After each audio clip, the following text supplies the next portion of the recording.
Et donc, en cas de problème dans un couple, à qui doit-on se confier pour essayer de trouver une solution? Ok. Ça, c'est une très bonne question. C'est-à-dire, quand l'homme et la femme se mettent ensemble dans les mariages, donc vous formez votre propre foyer. C'est-à-dire, en tant que chrétien, tous les problèmes qui vont arriver dans la maison, hein, l'homme, il est le pasteur de la maison. Il doit trouver la solution. Si lui, il est les problèmes, là, ça va être très difficile. Vous voyez? Voilà pourquoi quand il y a des problèmes dans les couples, la première personne que vous devez consulter, c'est les pasteurs. N'allez pas consulter les frères célibataires, n'allez pas consulter les sœurs célibataires, non. On consulte les pasteurs. Parce que Dieu a donné aux pasteurs la capacité, l'intelligence, la sagesse de gérer ces problèmes-là. Vous voyez? Maintenant, si vous prenez peut-être un problème dans votre maison, vous avez un problème avec votre mari, vous allez parler à votre mère. Ah, mon mari, il fait ça, il fait ceci, il fait cela. Vous comprenez? Maintenant, vos parents ne prient pas. Quels conseils ils vont vous donner? Ils peuvent donner des mauvais conseils. Ils peuvent vous donner des mauvais conseils. Ou bien ils peuvent venir même à la maison, parler à votre mari, créer des problèmes, et ainsi de suite. Donc la meilleure personne pour régler vos problèmes de couple, c'est les pasteurs. N'allez pas chez des frères et des sœurs, c'est les pasteurs. Beaucoup de problèmes qu'on a à l'église, des couples, les gens qui m'ont écouté, les conseils que j'ai donnés, on a trouvé la solution. Je donne par exemple, l'homme il dit, j'enlève ma bague, je vais partir. Mais les conseils que j'ai donnés, la prière, les jeûnes, prier pour la personne, réclamer la personne est revenue, lui-même il a remis sa bague. Souvent il y a des problèmes dans les couples parce que l'homme et la femme ne veulent pas écouter les pasteurs. Ou bien l'homme il est rétrograde, ou la femme il est rétrograde. Mais tout ça, beaucoup de mariages qui ont des problèmes, si vous suivez bien ces personnes-là, c'est-à-dire leur fondement des mariages avait déjà des problèmes. C'est-à-dire peut-être l'homme il vient à l'église, mais il croit la parole à moitié. Ah, je crois le message, mais en réalité, il ne croit pas. Et c'est ça qui amène parfois des problèmes. Voilà pourquoi Frère Branham a insisté sur la nouvelle naissance. Quand l'homme est né de nouveau, la femme est née de nouveau, il y aura moins de problèmes. Parce que vous deux, vous avez le Saint-Esprit, vous regardez dans la même direction, vous n'allez pas avoir de problème. Mais si par exemple, il y a des problèmes qui arrivent, le message et la Bible nous a déjà donné la solution, comment régler nos problèmes. Si l'homme a fait quelque chose qui a blessé la femme, il doit se repentir devant sa femme. Excuse-moi, j'ai mal agi. Et la femme, c'est pareillement la même chose. Vous voyez, quand il y a ces pardons-là, c'est-à-dire vous deux, maintenant l'homme, il est le chef de la femme. Mais l'homme aussi, son chef, c'est Christ, la parole. C'est-à-dire, toi-même, quand tu sais que j'ai mal agi envers ma femme, je demanderai pardon à ma femme. Et la femme aussi, elle sait quand elle a mal agi, elle va demander pardon à l'homme. Ça ne sert à rien de faire la guerre à la maison. Si je vous dis que non, moi avec ma femme, on n'a jamais eu de problème, je suis un menteur. Ah bon, ma femme, on n'a jamais eu de problème, on ne s'est jamais chamaillé, ainsi de suite. Bon, quand je dis chamaillé, c'est pas que je commence à insulter ma femme, menacer ma femme. Non, non, non. Je dis simplement les choses qui ne sont pas correctes. Ah, ça, c'est pas bien, ça, c'est pas bien. Ouais. Mais il y a une chose. Quand vous êtes l'homme dans la maison, vous devez avoir un grand cœur pour supporter votre femme et vos enfants. Parce qu'il n'y a pas que la femme, les enfants vont venir aussi. Des dégâts que les enfants font à la maison, ils vont casser les écrans, ils vont casser la machine à laver, ils vont casser des choses dans la cuisine, ils vont casser votre bibliothèque, ils vont écrire sur les murs que vous avez peints. Tout ça, ouais, ce sont des choses à savoir supporter. Mais le problème des couples, on règle cela avec les pasteurs. Et surtout, d'éviter les histoires que vous avez votre pasteur dans votre église, mais en même temps, vous avez des multiples pasteurs en Afrique, en France, par-ci, par-là, vous appelez n'importe qui, vous avez plusieurs voix, ça va vous créer des problèmes. On écoute une seule voix, votre pasteur, qui vous donne des conseils. Pas d'autres gens qui vont vous donner des conseils, moi je vois ceci, moi je vois cela. Non, non, non, non. Écoutez votre pasteur. Donc, les conflits dans les couples, on règle ça avec les pasteurs. Parce que les pasteurs, c'est la sentinelle. Moi, il y a des choses qui se sont passées ici à l'église, je vais vous dire la vérité. Parfois, des couples, ils sont allés quelque part, ils ont fait quelque chose. Mais ils savent que non, personne ne sait. Mais moi, je le sais. Je dis non, je vais vous parler. Il y a ça et ça et ça et ça et ça. Ah oui, c'est vrai, on l'a fait. On règle le problème et personne ne sait. Ça, c'est le Saint-Esprit qui veille sur les gens à l'église. Comme j'avais expliqué à Sarah, par exemple. L'histoire que je t'avais expliquée. Quelqu'un, en 2022, je lui ai parlé d'une situation. Il lui fait attention, je vois ça et ça et ça et ça. Ah non, il n'y a rien.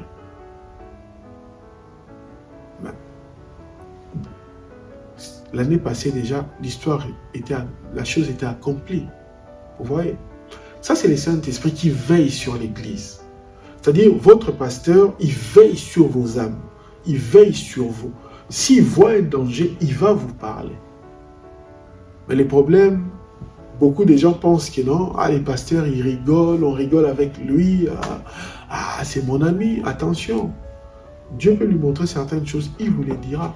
Voilà pourquoi il faut faire confiance au pasteur. Moindre problème dans les couples, il faut parler au pasteur. En tout cas, toutes les questions que vous avez posées, si vraiment on essaye de vivre cela, selon le message, on aura moins de problèmes.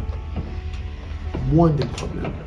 Tous les problèmes que les gens ont dans leur couple, c'est l'argent et c'est le manque de sincérité.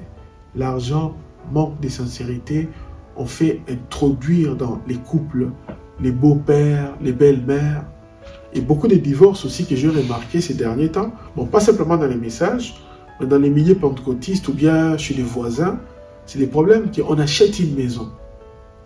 Vous voyez? Et la maman de la fille vient. Ah non, ma fille, elle gagne 3500. Vous avez acheté cette maison-là, l'homme aussi a mis son argent, vous deux, mais la maman de la fille veut commencer à gérer l'argent de la fille. Ou bien pousser même la fille à divorcer pour qu'elle récupère la maison. Tout ça, j'ai vu aussi. Je ne sais pas si vous me comprenez. Donc, quand vous êtes marié, vous fondez votre foyer. Vous fondez votre foyer. Vous me comprenez pas mal, hein? C'est-à-dire, si je suis marié, je suis une femme, j'ai le droit d'aider aussi mes parents, j'ai le droit d'aider ma mère, j'ai le droit d'aider mon père. Hein? Mais ce n'est pas que les parents doivent être dans une position où que mon enfant doit chaque mois me donner l'argent. Non, ce n'est pas ça du tout. Ou mes frères, je dois leur donner de l'argent, mes soeurs.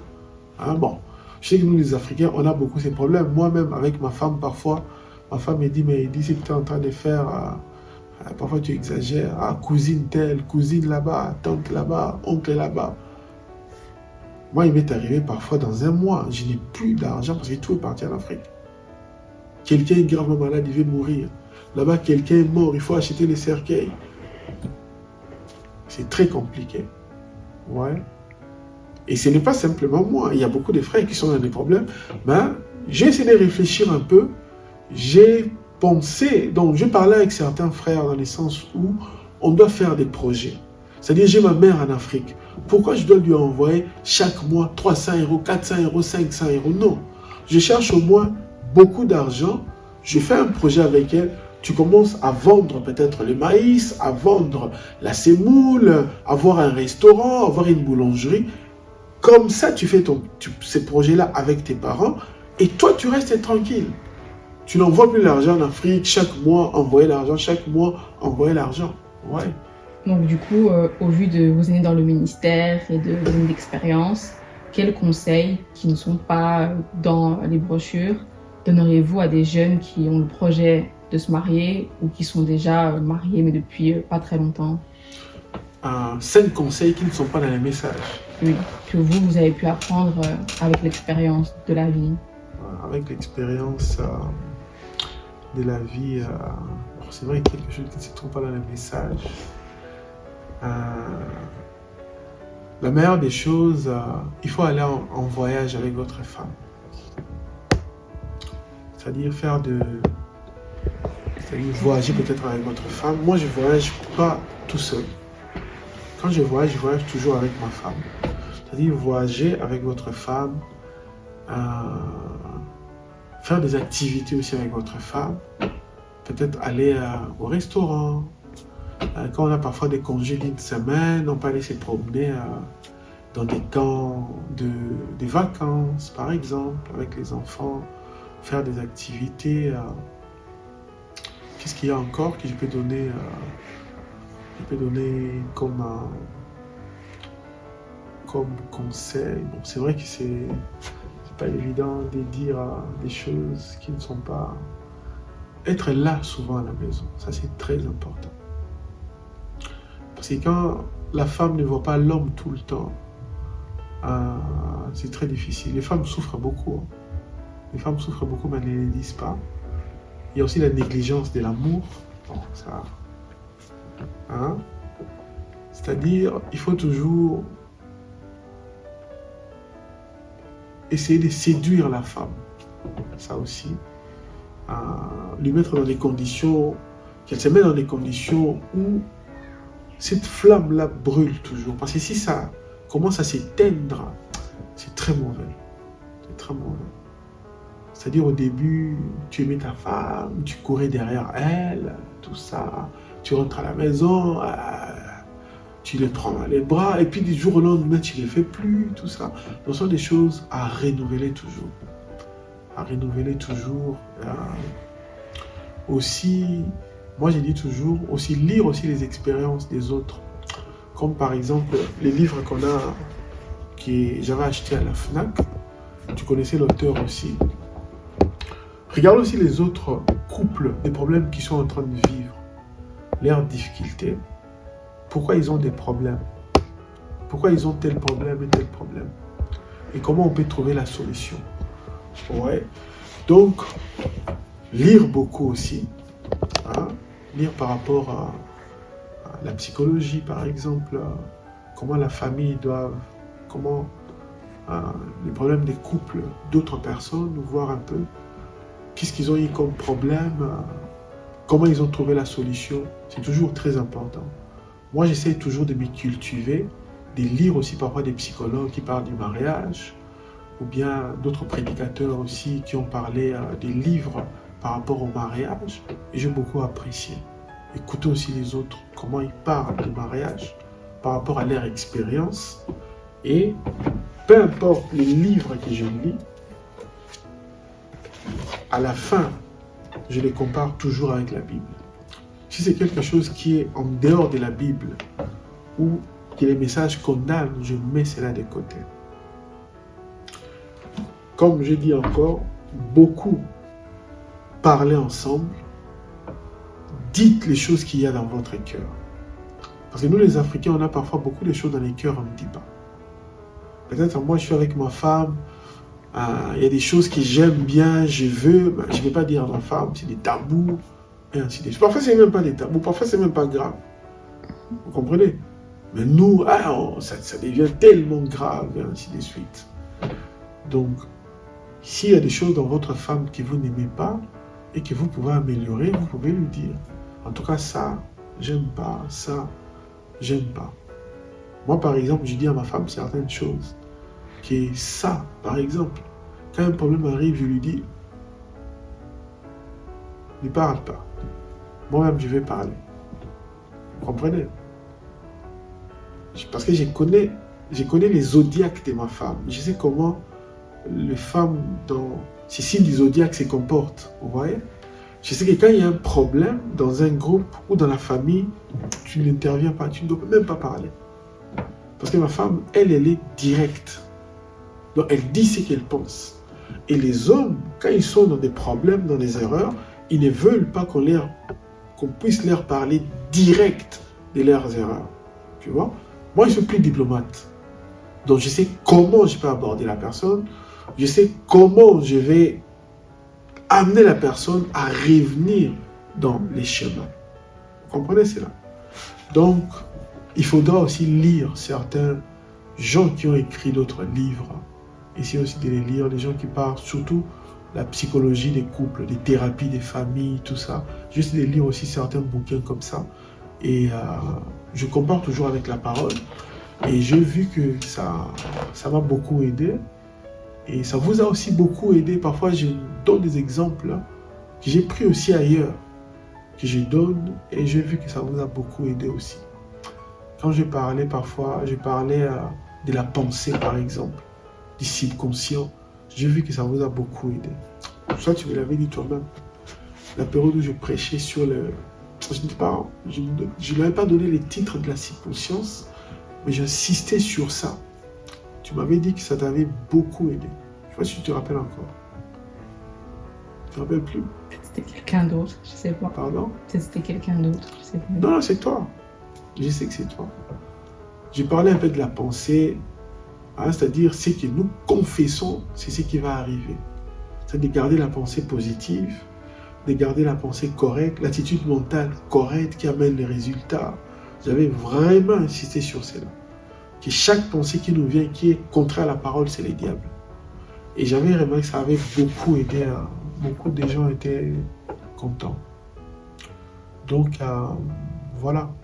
Donc, faites des choses ensemble. Vraiment d'un commun accord. Pas des jardins secrets. Pas des cache-cache, des coffres forts, des chambres qu'on ne peut pas rentrer. Non, tout doit être au clair. Si tout est au clair, et qu'est-ce que j'allais dire encore? Essayez aussi de mettre tout dans la légalité. C'est-à-dire, vous avez vos biens. Peut-être l'homme, j'ai acheté une maison aux États-Unis ou bien en Afrique, de mettre les noms de la femme et des enfants. Parce que vous comprenez cela. Tout, vous devez faire en commun accord. Faites tout en commun accord. On ne se marie pas avec les plans B, les plans X, les plans Y. Si vous mettez tout en commun accord, je pense qu'il n'y aura pas de problème. Mais pour ceux qui veulent se marier, donc je pense que le message nous a tout dit, mais surtout de s'attendre à Dieu, beaucoup prier.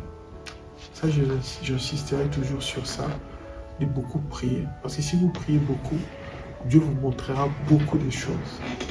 Tous les mariages qui ont échoué, la femme ou l'homme, Dieu lui avait déjà parlé, mais il n'a pas voulu croire. Quand vous voyez que vous voulez vous marier, vous voyez des songes bizarres sur la personne, des choses bizarres, beaucoup de choses qui sont bizarres sur la personne. Il faut faire attention. Je vois si vous me comprenez. Tu veux marier une fille, tu rêves toujours des choses bizarres sur la personne. Il faut faire attention. Il faut faire attention. Souvent, ça cache beaucoup de choses. Et si tu vois aussi l'homme, ça cache beaucoup de choses. Donc, ne prenez pas vos songes avant les mariages. Quand vous priez, ne les prenez pas cela à la légère. Parfois, ce sont des messages que Dieu vous donne. Vous comprenez? Peut-être la personne que vous voulez épouser est dans des problèmes spirituels, vous ne savez pas. Dieu vous le montre. Donc, faites attention à vos songes que vous avez avant les mariages. Faites attention à cela.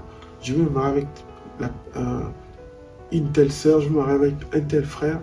Vous commencez à prier, vous commencez à avoir toujours des songes négatifs sur la personne. Il faut faire attention. Si vous êtes sincère, Dieu vous montrera ce qui est caché derrière la personne.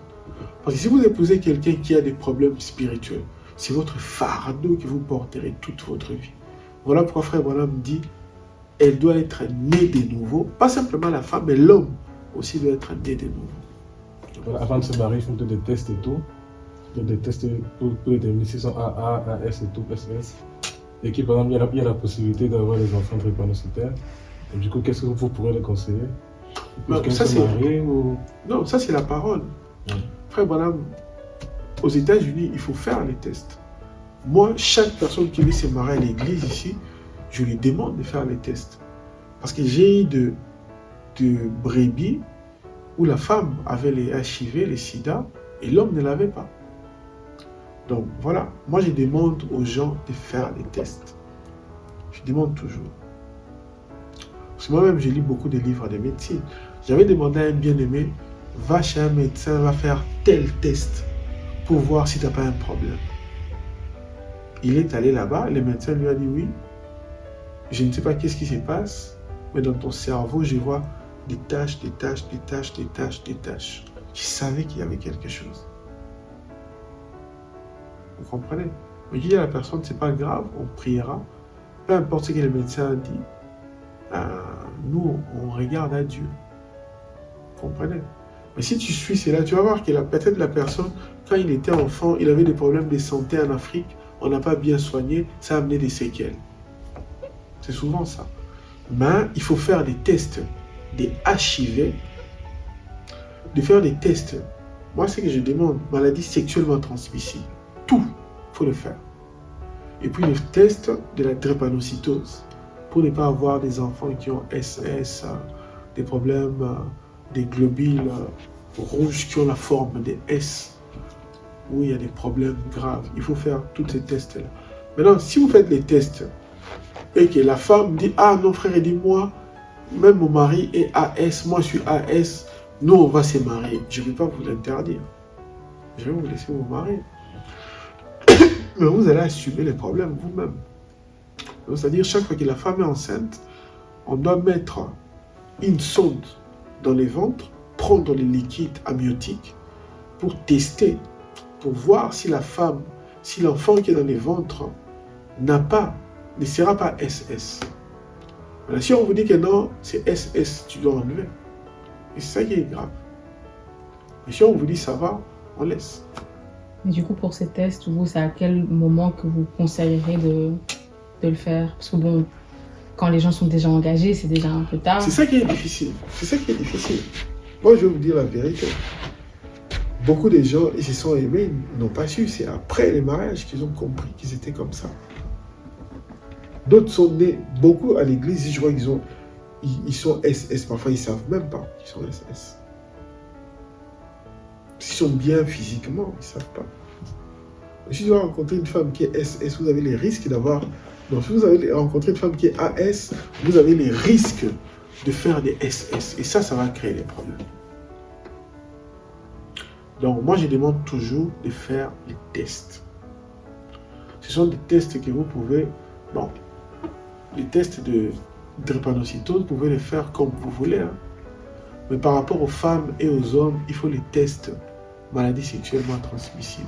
Parce que si quelqu'un vient ici à l'église, moi je te connais, quelqu'un vient ici à l'église, il vient de je ne sais pas où, d'un autre pays, il vient, ah je vais me marier avec toi, s'il a le sida, comment je saurai? Comment tu sauras? Voilà pourquoi je demande des tests. C'est pour vous protéger vous-même. Parce que vous n'avez jamais vécu avec des gens qui ont les HIV ou des gens qui ont les cancers. C'est l'enfer, je vous dis. Vous êtes jeune, hein, et tombez malade à votre âge comme ça, non. Vous n'avez pas encore vécu. Vous avez une longue vie devant vous, non. Il faut vous protéger. Il y a aussi d'autres maladies qu'on appelle papillomavirus. C'est-à-dire, un homme peut l'avoir, ça ne lui fait rien. Vous comprenez? Mais lui, s'il sort avec vous, vous l'attrapez, ça va vous donner les cancers de l'utérus. Je veux que vous me comprenez. Donc, il faut faire très attention. Ne jouez pas avec votre vie. Faire très attention. Je demanderai toujours les tests de la maladie sexuellement transmissible. Je demanderai toujours les tests des HIV, les tests de la drépanocytose. Là où je vois qu'il y a des problèmes, bon, ça je vais laisser parce que Dieu, il sait comment lui-même, il traite tout ce qui est stérilité. Ça, on va laisser ça entre les mains de Dieu. C'est tout. Donc voilà, pasteur, on voulait vous remercier d'avoir accepté notre invitation, d'avoir répondu à nos questions. Et donc voilà, pour terminer la vidéo, est-ce que vous auriez un petit mot de la fin? Bon, le mot de la fin, bon, je suis content que vous avez posé toutes ces questions. Et je pense que j'ai essayé de répondre vraiment de tout mon cœur. Peut-être je n'ai pas dit d'autres choses clairement, ma pensée vraiment de vous aider et que vous puissiez bien vous marier, faire de bons choix et réussir dans votre vie. Et je crois que le Seigneur permettra aussi prochainement, je parlerai sur les sujets de mariage, on va répondre encore, on va en parler encore pour pouvoir vous aider à faire de bons choix et de bien vivre dans vos foyers. Bon, je pense que le Seigneur sera avec nous et que le Seigneur bénisse aussi les gens qui vont regarder la vidéo. Amen.